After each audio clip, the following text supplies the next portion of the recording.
Eric Toller of the New York Times' visual investigations team has a piece in the New York Times, but we'll go through the Twitter thread where he explains his findings with the visual investigations team about the Al-Ali hospital bombing, that it ended up, we believe, hitting the parking lot.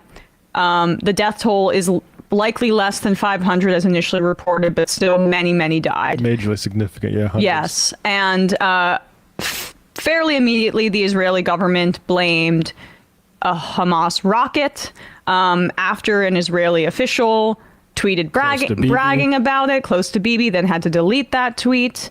And after they've been warning hospitals and hitting hospitals, like, yeah, the context for this is very kind of clear. The WHO says they've documented 72 attacks on healthcare facilities in Gaza by Israel. Yeah. And that is not me saying that. That is the WHO saying that. I read that in the Times today. So this is a part of a pattern of behavior by the Israelis, but we haven't found conclusive evidence on either side, which is difficult to do because Gaza is under blockade right now, and they're not letting people in to do investigations. Yeah, fog of war cannot be deployed by any defenders of Israel because the way to get rid of fog of war is to have a ceasefire, which they are the ones opposing, because it'd be useful to only Hamas, I guess is what our government is saying. It'd probably be also useful to the civilians that are getting bombed by Israel right now. Right. And so the Times here did not disprove what Israel is claiming. However, it provided another substantial piece of evidence of Israel's obfuscation and lies about the circumstances surrounding the bombing of the Al-Ali hospital, near the Al-Ali hospital.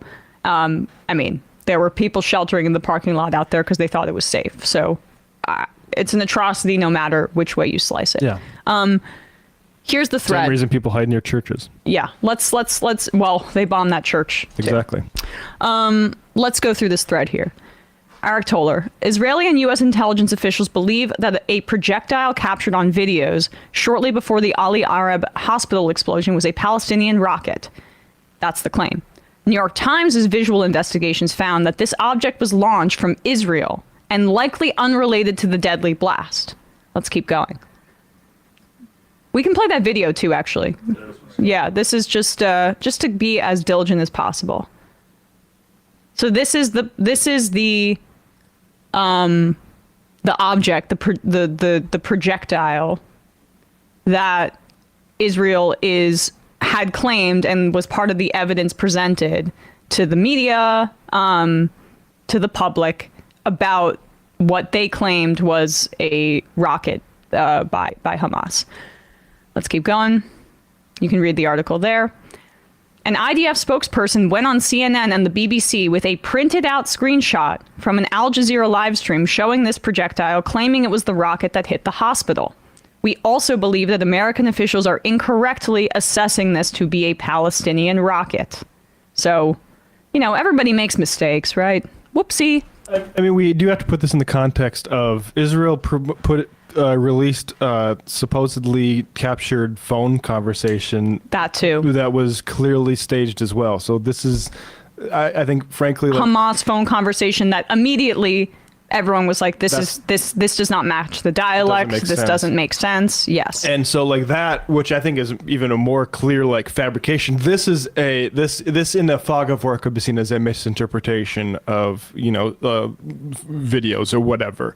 But nonetheless, the states, both America and the Israeli government, have ran with it as if it has been confirmation, and also used it as a cudgel to attack people who are saying, actually, maybe we should put the responsibility and the burden of proof on the people who are actively bombing hospitals. Yeah. I mean, and to be clear, though, the U.S. was not full-throated in the way that they normally are about this. And it looks like the other team they hedged, and you gotta understand, like, people need to have media literacy about this. The United States, if they truly believed this, I mean, this is not Trump. This is Biden, who's gonna be a little bit more cautious, okay? And I've hated the way he's responded to this. But that was an effort by Biden to hedge a little bit in public. It was a tell. And Trudeau has also hedged in public about the intelligence that he's received. So let's put this back up here. John Fetterman hasn't. Well, put the thread back up, yeah. We geolocated 5 videos that showed this projectile launch from the north, south, east, and west. By drawing lines of perspective, 3 of which can be seen here, we assessed that this projectile was launched from near the Israeli city of Nahal Oz. Now, I want to be clear again. The projectile that they are tracking here is not the one that appears to have hit the hospital, but it is the one that Israel was claiming was evidence that it was not the projectile that they shot off that hit the hospital. So, and that they were claiming that it was a Hamas rocket. That appears to be, based on this Times investigation, not true. Keep going. We cannot say with confidence what exactly this projectile is, but we know that there is at least one Iron Dome launch site in nearly the same location that overlaps from the sight lines we drew from the 5 videos. This site was still present in satellite imagery this year. This projectile may have been launched in reaction to a barrage of rockets from Gaza. A timeline: 1 Palestinian rocket barrage is followed shortly by 2 Israel projectile launch, 17.5 seconds in the air before the projectile detonates, 4 explosion at the hospital 7 seconds later. Let's keep going. About 25 seconds passed from the last Palestinian rocket fired an Israeli projectile to the hospital explosion. There is no visual evidence we have found that directly links these events to the blast at the Al Ali Arab Hospital. The projectile launch from Israel detonates at least 2 miles from the hospital, and 25 seconds passed from when the final Palestinian rocket was launched in these videos and the hospital explosion.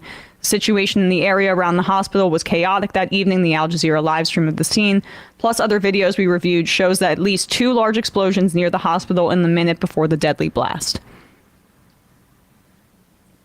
The IDF told the Times that it was striking Gaza City that evening, but said that it was not in the area that would endanger the hospital. 3 days before the blast, a 155 millimeter illumination shell, commonly used by the Israeli military and not in use by Palestinian militias, was fired into the Al Ali hospital.